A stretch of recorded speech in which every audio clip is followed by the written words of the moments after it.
Hello and welcome back to my channel. My name is Eleanor and today I want to talk to you about the paperbacks versus hardbacks debate, and I'm also going to be talking about e-readers here as well.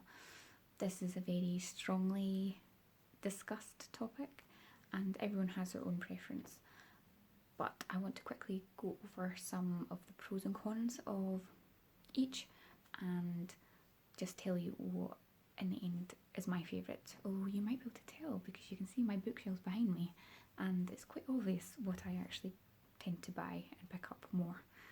So I firstly want to talk about paperbacks. I've got one here. I find them really light and easy to hold. They're quite compact. You can put them in your bag and in your pocket and carry them wherever you want to go on your commute, and read them wherever you are. It's also easier to take when you're going on holiday. I'm someone who takes a few books with me on holiday, and it's a lot easier to carry several paperbacks than it is perhaps hardbacks. I find them quite comfortable to hold. I like holding paperbacks. I find them more manoeuvrable, and I just find that much more comfortable and enjoyable for a reading experience. An annoying thing about paperbacks is that usually books are released in hardback first, and months later, maybe even up to 6 months later, the paperback edition is released. So if you're a very current reader, if you only read new releases, that can be very frustrating, that you either have to just buy the hardback, or you have to wait quite a long time for the paperback to come out. I myself don't really read a lot of brand new releases. I'm quite content just to read backlisted books, and if a book comes on my radar, I usually just keep it on the back burner because a lot of the books I buy second hand anyway, so I usually wait a long time before I read them anyway. And a few books that I do read current for authors, such as Christina Henry, she actually releases only in paperback, so I always pre-order her books and get them as soon as, and they're in paperback, which is fantastic for me, but obviously not all authors do that. So that's a big con if you're very into being very current with your reading. Another, I suppose you would say con or pro, depending on what you prefer, is the fact that paperbacks come in a multitude of different heights. This is the standard paperback height. This is mass market paperback height, and so is this as well, mass market paperback, but it is smaller than normal mass market paperbacks. And then this is a slightly taller edition with deckled edges. So as you can see, these are all paperbacks, but they're all different sizes and different thicknesses as well. So that can be quite frustrating when you've got your bookcase. Your books aren't all level, they don't all match. That can be quite frustrating to have such a discrepancy across your bookshelves.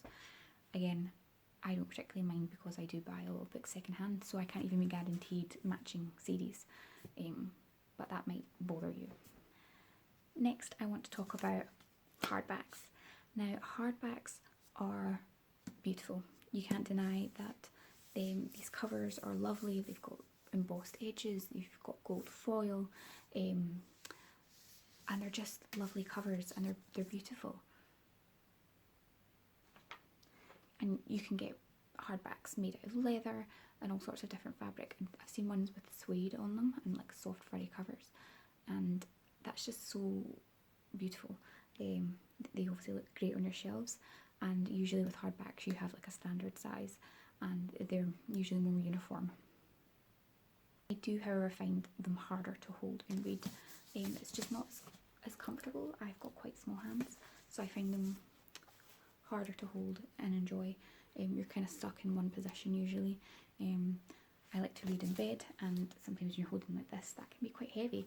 This is a big hardback, and you get ones even larger and heavier, and that can be quite difficult to handle.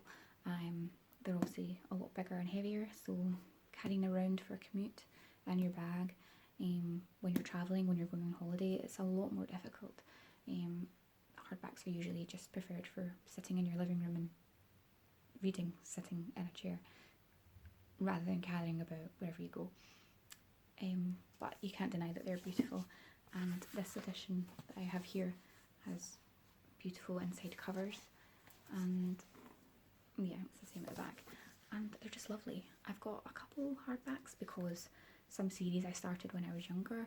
I started paperbacks and then the last few books came out in hardback and I want to read them immediately. So I've got a mismatched series there. And I've got a few other books hidden there that are hardback, but I tend to not buy that myself. And I wanted to point out that I've got this little hardback here, so that's a standard hardback. And I love this little book here, The Last Elf, and it's such a wonderful story and it's such a lovely, sweet sized hardback, so I don't mind reading this because it's so petite and just lovely to hold, and it's a beautiful edition. So obviously you get everything in every range and size, but yeah, this is just a beautiful book I wanted to show. And last but not least, I want to talk about e-readers. In particular, I have a Kindle, but obviously nowadays e-readers can be just your phone. You can have an app on your phone to read books, and these are great. E-books are usually a lot cheaper than both paperbacks and hardbacks, and there's usually a lot more deals going on, especially online, where you can buy certain books for certain prices at certain times of year. There's more deals to get a discount. You can also hold hundreds and hundreds, if not thousands, of books here in one place, and it's so compact, it's so neat to carry about in your bag wherever you go. Even if you're not planning on reading that day, you can have it with you, and if the opportunity arises, you've got your book with you, you've got your whole library with you. It's also great for reading at night or in the dark places, because most e-readers nowadays are backlit, especially like the newer ones, so you can read them in dark places and you don't need a lamp, or you're not going to bother the people around you. A downside obviously is that you don't have physical books. I love the physical reading experience. I love actual books and turning the pages and handling of a book, and I love to have a bookshelf to display the books that I've bought and to lend out to people, and an e-reader doesn't really do that. They're all in one place and you don't really have much physical to show for it, but I do definitely think this is such a valid way to read and to have your own library. And it's actually, my mum used to buy lots and lots of paperbacks, but nowadays, and certainly over the last, I don't even know how many years since she's had a Kindle herself, she mostly just reads on a Kindle. She doesn't buy physical books anymore, which is fantastic for her because she reads so much that it's much more inexpensive, and this is much easier for her to hold in the handle and to take with her. So I think Kindles are brilliant. So if you've been paying attention, I suppose, to my slightly biased discussion there, and you can see the books behind me and seen some of my other videos, you'll know that my preference is paperbacks. I just find them so much easier to hold and to read. It's a comfort thing. I like them being smaller and just easier to hold and to carry about. I can't have my e-reader or my phone in with me where I work, so I have to have a physical book with me to bring in if I want to read during my lunch break, and paperbacks are just so much more convenient for that. And as I've said before, I like to buy a lot of my books second hand because it's cheaper for myself, and it's also like better for the environment to kind of reuse and recycle. And I like to do my bit with buying books. I don't mind them being slightly battered and slightly used. I think it adds a lot of character. So that you mostly find paperbacks in charity shops, and you usually get a better deal, and they're usually in better quality than hardbacks. Are usually a lot more damaged. Yeah, so that's why I prefer paperbacks. I obviously do have an e-reader, and I love that for travelling, and if I ever change jobs in the future, I'll definitely use my e-reader a lot more than I do now. But I just think it's a fantastic thing to have. So yeah, that was my little take on this discussion.